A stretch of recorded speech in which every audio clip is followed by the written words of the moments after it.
The emergency room at St. Mary's Hospital buzzed with controlled chaos, but Marcus felt like he was watching it all through a fog.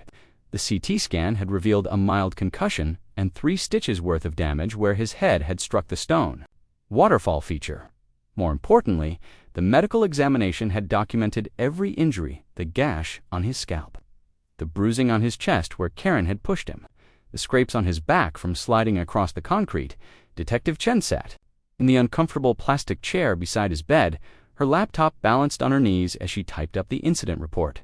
The curtain around his bed provided the illusion of privacy, but Marcus could hear the steady stream of patients and staff moving through the ER.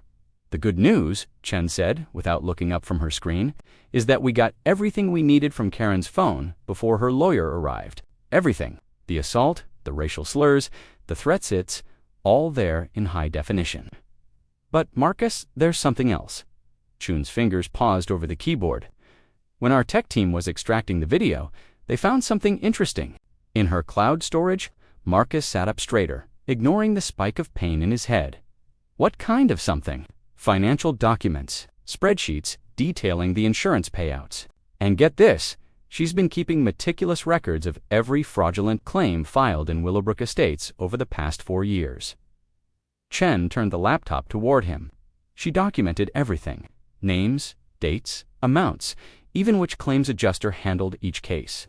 The spreadsheet on the screen was a thing of beauty from a prosecutor's perspective. Rows and rows of data showing exactly how Karen and her co-conspirators had been systematically defrauding insurance companies. Pool damage claims that never happened, roof repairs that were never needed, personal property theft that was entirely fictional. She kept records of her own crimes, Marcus asked, incredulous, type of personality. Probably couldn't help herself. Chen minimized the spreadsheet and pulled up another file. But wait, there's more. She's been blackmailing some of the homeowners who participated in the scheme. The new document showed a different kind of spreadsheet, this one tracking monthly payments from various Willowbrook residents to Karen personally. Marcus recognized several names from his surveillance reports.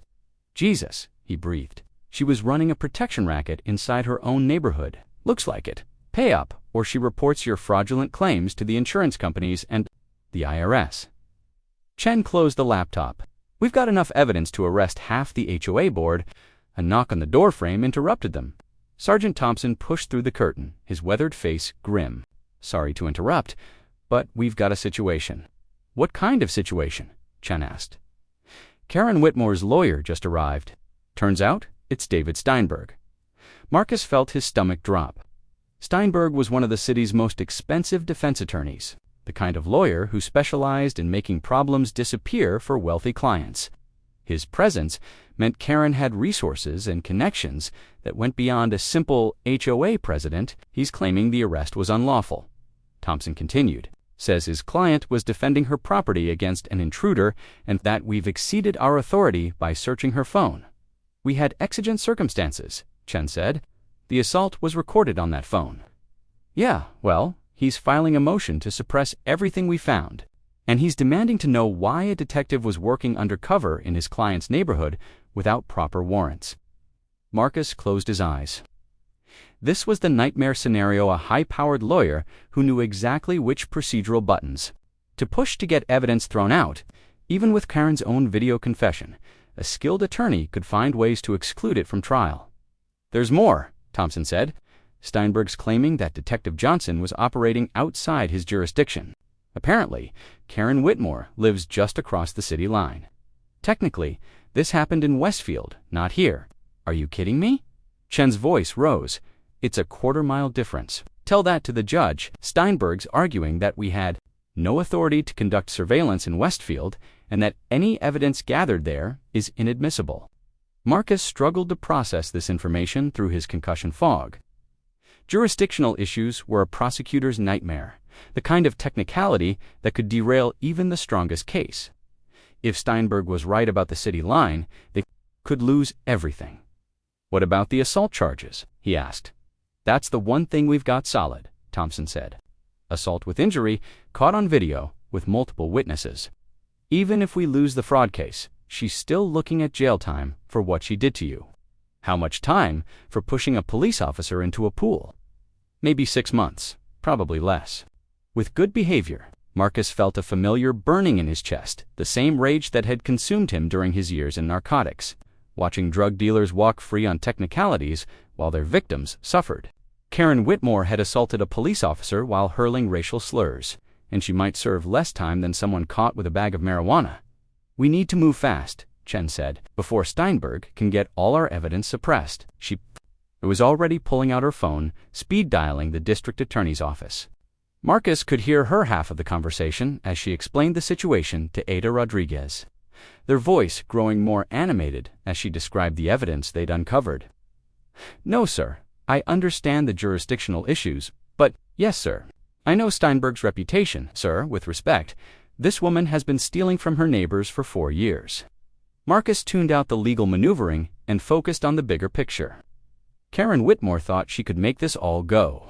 Away with an expensive lawyer and procedural challenges, she was probably right. The justice system was designed to protect people like her, people with money and connections, and the assumption of respectability. But she'd made one crucial mistake. She'd assaulted a police officer on camera, and that video was already in the hands of the media. "Chen," he said, interrupting her phone call. "What happened to the neighbors who were recording?" She covered the phone with her hand. "What neighbors?" "There were at least 3 people filming when she pushed me. Mrs. Chen next door, some kid across the street, maybe others." Chen's eyes widened as she understood. "Those recordings aren't subject to our jurisdictional issues, and they're already out there," Marcus added, "probably uploaded to social media within minutes of the incident."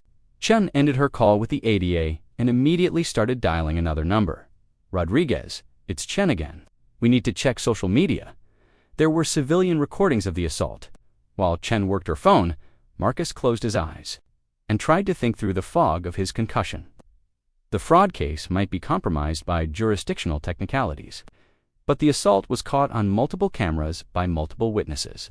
And in today's social media environment, viral videos had a way of creating their own justice. His phone, which had somehow survived his plunge into the pool, buzzed with a text notification. Then another and another. Marcus fumbled for the device and saw dozens of messages flooding his lock screen. The first was from his partner in narcotics. "Dude, you're all over Twitter. #Poolgate is trending." Marcus sat up too quickly, sending another spike of pain through his skull. "Chen, check Twitter. Search for Poolgate."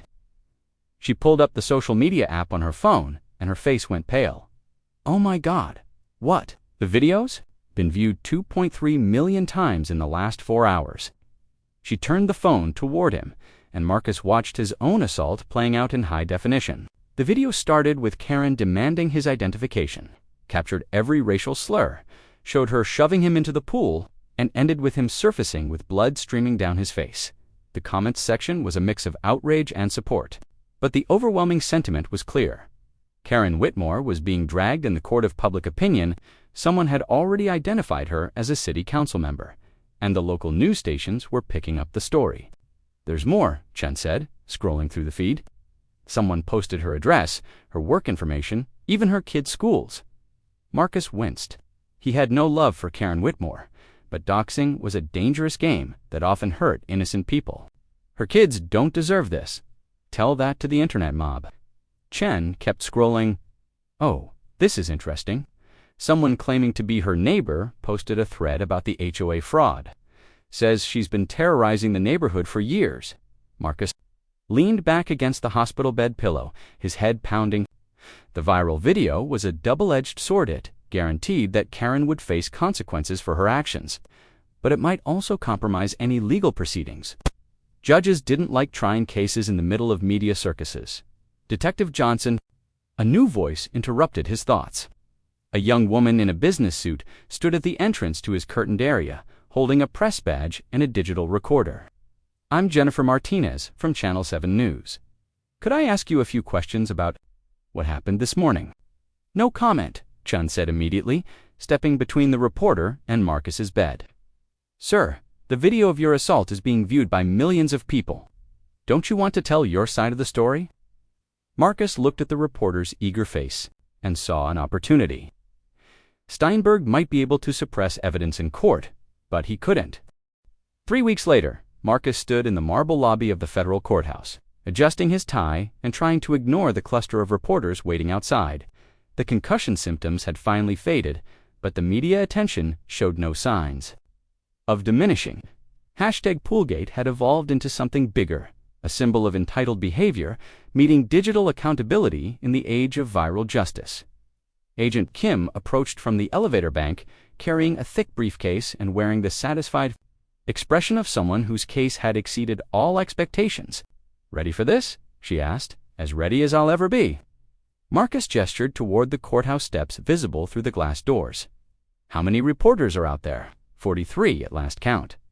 "CNN sent a crew this morning." Kim's smile was grim. Karen Whitmore wanted to be famous. They took the elevator to the 15th floor, where Assistant U.S. Attorney Patricia Wells was waiting in the prosecution's conference room. Wells was a veteran prosecutor with silver hair and the kind of courtroom presence that made defense attorneys nervous.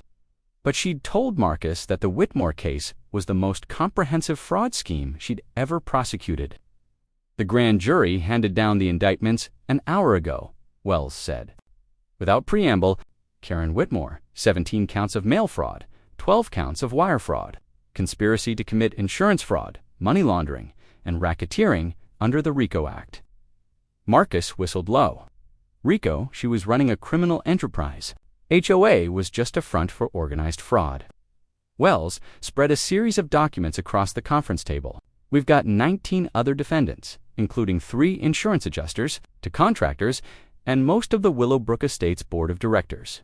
The scope of the conspiracy was breathtaking. What had started as a simple insurance scam had evolved into a sophisticated criminal organization that had stolen over $12 million from various insurance companies over a 4-year period. Karen hadn't just been the HOA. President she'd been the CEO of a white-collar crime syndicate. "What about the assault charges?" Marcus asked. "Those are being handled separately by the county prosecutor." "But honestly, Detective Federal Prison, time makes the local charges almost irrelevant." Wells pulled up a sentencing chart on her laptop. "If convicted on all counts, Karen Whitmore is looking at a minimum of 25 years, maximum of 40. Marcus felt a complex mix of emotions. Justice was being served, certainly, but he couldn't shake the image of Karen's children, teenagers who would grow up with their mother in federal prison.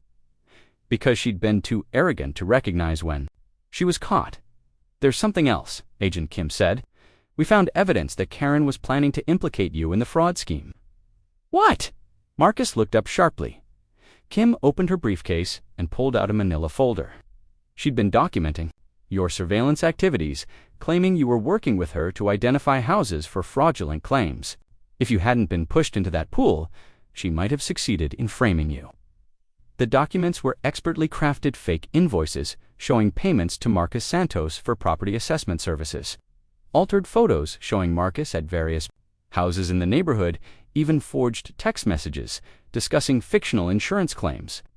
"She was going to throw me under the bus," Marcus said, reading through the fabricated evidence. "More than that, she was going to claim you were the mastermind of the entire operation." Wells took the folder and flipped through the pages. A corrupt detective using his badge to facilitate insurance fraud. With her as an unwitting victim who discovered the scheme and was trying to report it, the audacity was staggering. Karen hadn't just been willing to commit fraud, she'd been prepared to destroy an innocent man's life to cover her tracks. The assaults in her backyard wasn't just about racial prejudice, it was about a criminal protecting her operation from exposure. Without it, her frame job might have worked.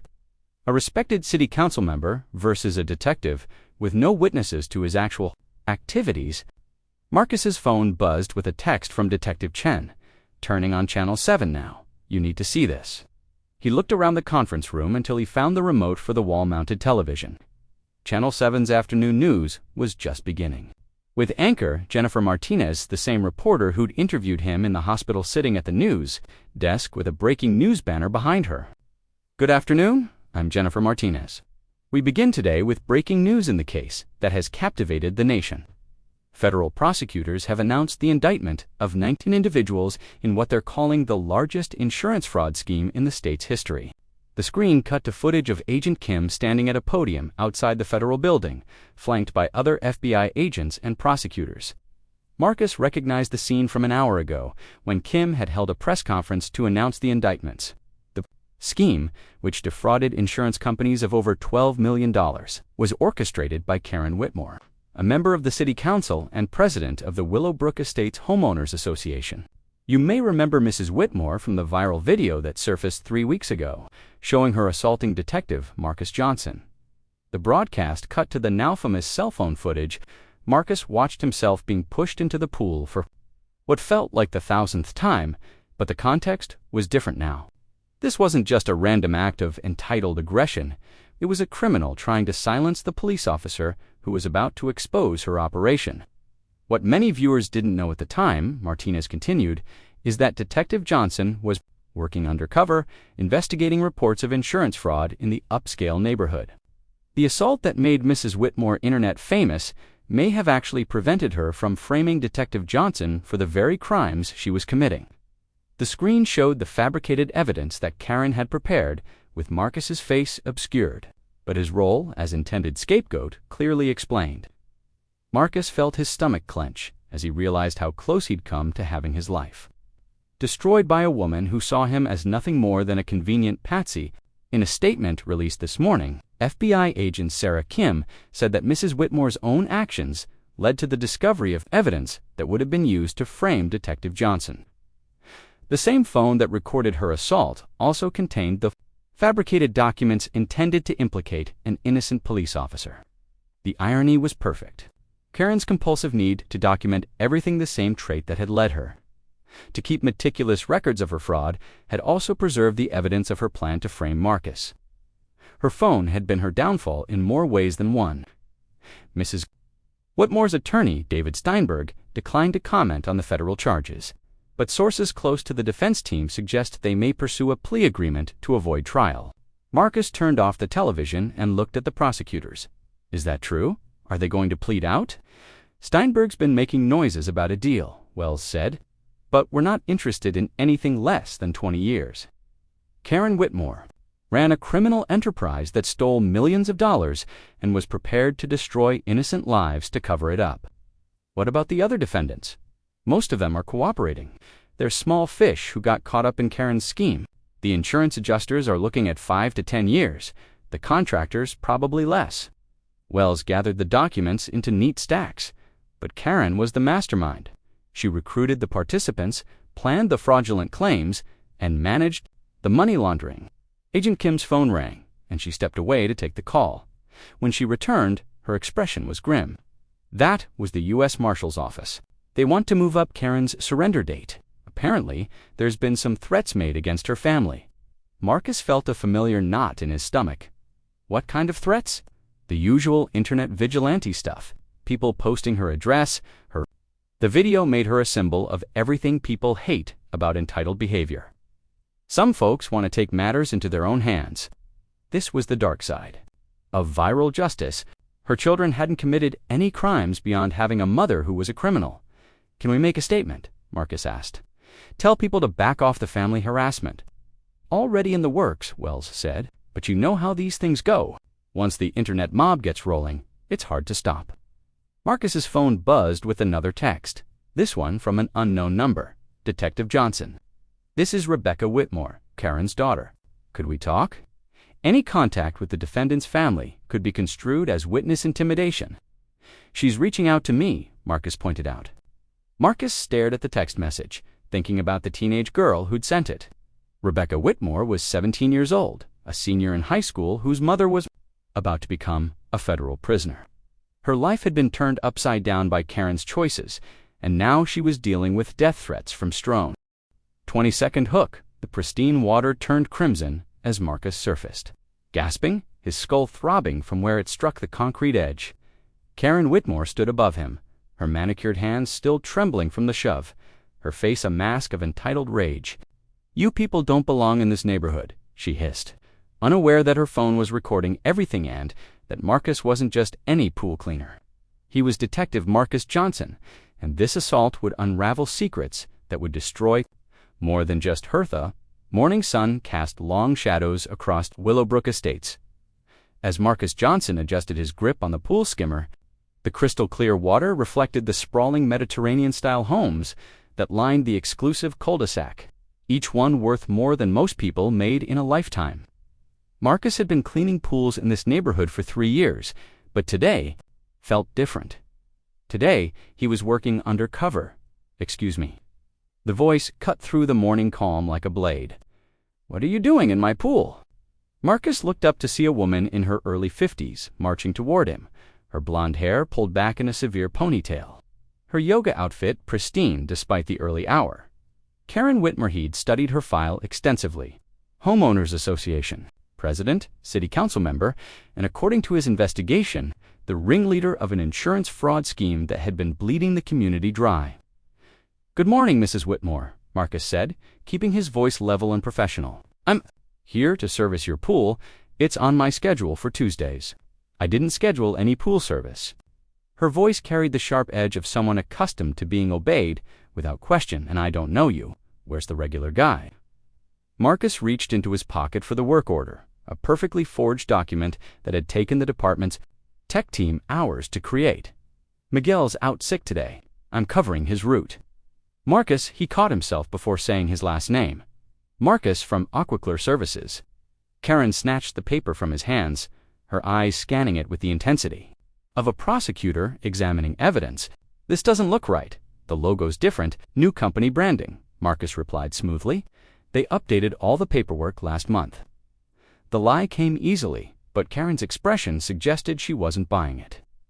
Marcus had worked narcotics for 8 years before transferring to white-collar crime, and he'd learned to read people's faces like road maps. Karen Whitmore was suspicious, territorial, and currently blocking his only chance to plant surveillance equipment near her pool house, where intelligence suggested she held her fraud meetings. "I want to see ID," she demanded, crossing her arms. Over her chest, Marcus set down the skimmer and reached for his wallet, producing a fake driver's license that listed his address as an apartment complex on the other side of town. The department had created an entire false identity for this operation, complete with social media profiles and a work history. Karen studied the ID with the thoroughness of a customs agent. "You're not from around here?" "No, ma'am. I live over in Oakwood." Figures. The word dripped with disdain. "That explains the car." She gestured toward his 10-year-old Toyota Camry parked in the driveway. Its paint faded and its rear bumper held on with duct tape. The department's budget didn't stretch to luxury vehicles for undercover work, but the beat-up car actually helped his cover story. "Look, Mrs. Whitmore, I just need to finish cleaning your pool and test the chemical levels. I'll be out of your hair in an hour." "I don't think so." Karen pulled out her phone, her fingers flying across the screen. "I'm calling Aquaclear right now. If you're legitimate, they'll verify your employment." Marcus felt a bead of sweat roll down his back, despite the cool morning air. The department had set up a temporary phone line that would forward calls to Detective Sarah Chen, who was posing as a customer service representative, but Chen was in court this morning, testifying in another case. The call would go straight to voicemail. "Of course," he said, buying time, "though you might want to wait a few minutes. The office doesn't open until 9. Karen glanced at her Apple Watch. "It's 8:50. I can wait." She pressed the call button and held the phone to her ear. Marcus continued working, running the skimmer through the pool's clear water while listening to the one-sided conversation. "Hello, yes, I need to verify that you sent someone to clean my pool this morning. What do you mean you're closed? Your website says you open at 8-30. No, I will not leave a message. This is about an unauthorized person on my property." She ended the call and glared at Marcus. "The office is closed. Want to explain that?" "Probably running late," Marcus said, not looking up from the pool. "It happens. Not two reputable businesses." Karen's voice carried a new note of authority. "I'm calling the police." The irony wasn't lost on Marcus. "That seems like an overreaction. I'm just cleaning your pool. You're trespassing. And probably casing the house for a robbery." She was already dialing 911. "Yes, I need police at 4587 Magnolia Lane. There's a suspicious person on my property claiming to be a pool cleaner, but I think he's here to steal something," Marcus said. down the skimmer, and faced her directly. "Mrs. Whitmore, I understand your concern, but I'm not here to steal anything. I'm doing the job I was hired to do. Don't move," she snapped, pointing at him like he was a trained dog. "The police are on their way."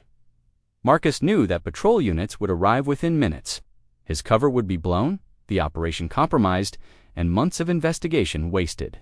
But he also knew that Karen Whitmore was scheduled to meet with 2 other HOA board members at 10 o'clock this morning, a meeting that could provide crucial evidence in the fraud case. "Look," he said, taking a step toward her, "maybe we can work this out. I just need to finish the pool and stay back." Karen's voice rose to a shriek. "Don't come any closer." Marcus raised his hands, palms out. "I'm not threatening you. I'm just trying to explain. You're threatening me right now. A strange man in my backyard, advancing on me." She was practically hyperventilating, her face flushed with a combination of fear and outrage. "This is exactly what I've been warning the neighborhood about. People like you don't belong here." The racial undertone in her voice made Marcus's jaw clench. He'd heard it before. That particular emphasis on people like you that tried to sound class-conscious while meaning something else entirely. But he was a professional, and he dealt with worse than Karen Whitmore. "Mrs. Whitmore, please calm down. I'm not. Don't tell me to calm down," she was shouting now, loud enough to wake the neighbors. "You broke into my backyard. You're using fake credentials, and now you're trying to intimidate me." Marcus could hear sirens in the distance, still several blocks away, but getting closer. His phone buzzed with a text from Detective Chen. "Recess. Can take calls now. Status." He needed to buy more time, needed to salvage something from this disaster. "If you'll just let me call my supervisor," I said. "Don't move." Karen stepped forward, her phone raised like a weapon. "You're going to stand right there until the police arrive, and then you're going to explain to them what you're really doing here." Marcus stood perfectly still, his hands visible, his posture not threatening.